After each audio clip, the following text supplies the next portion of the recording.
At this point, I'm talking to my preceptor, and he's like, I agree. This guy needs dialysis. But the doc's still like, nope.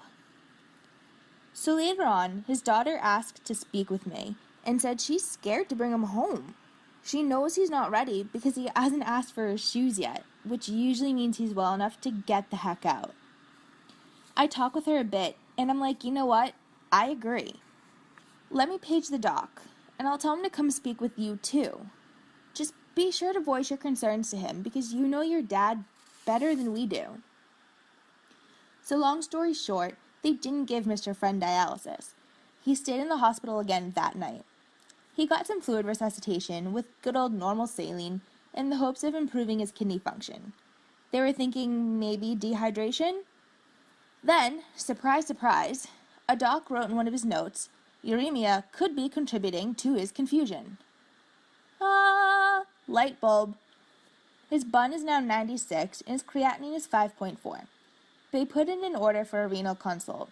Finally. But then renal says, yeah, just keep doing what you're doing. So fast forward 2 more days. Mr. Friend is more confused than ever, and renal is once again consulted and once again said there's no need for hemodialysis since his urea levels aren't really changing drastically. But just in case, we should watch for sleepiness, which is the biggest indicator of uremia. And Mr. Friend is now so confused, he's in a posy vest for safety. That night, Mr. Friend becomes somnolent, goes into respiratory arrest, is intubated emergently, and transported to the ICU, where he stayed for 4 days. When he was discharged from the ICU, he came back to his old room on 3 East. Guess what the ICU did to treat him? Dialysis. Mr. Friend is now as oriented as ever. He's up, walking around independently. He's alert, eating, keeping his food down, and, of course, he's asking for his shoes.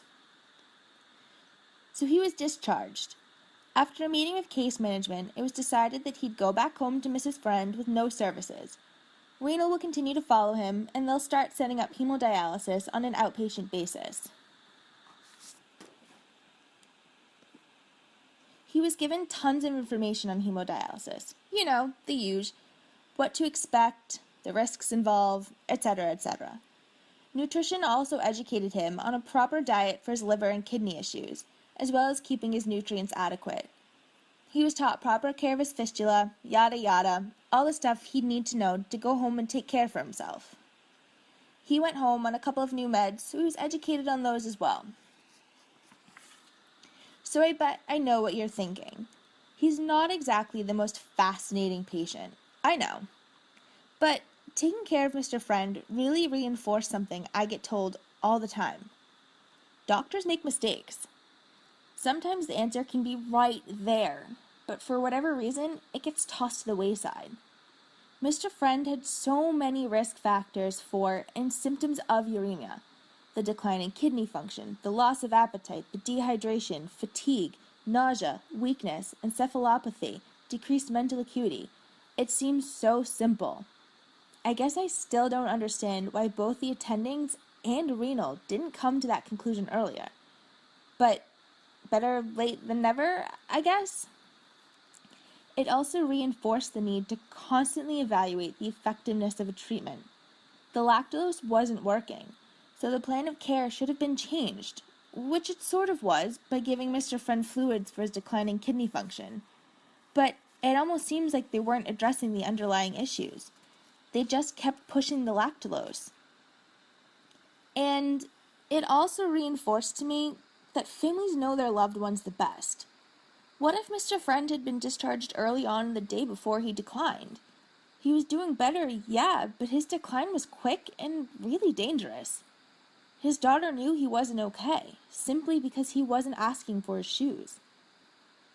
So that's what I learned from caring for Mr. Friend.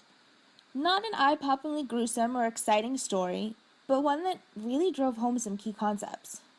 So, have a great day, guys, and I hope you loved my case study.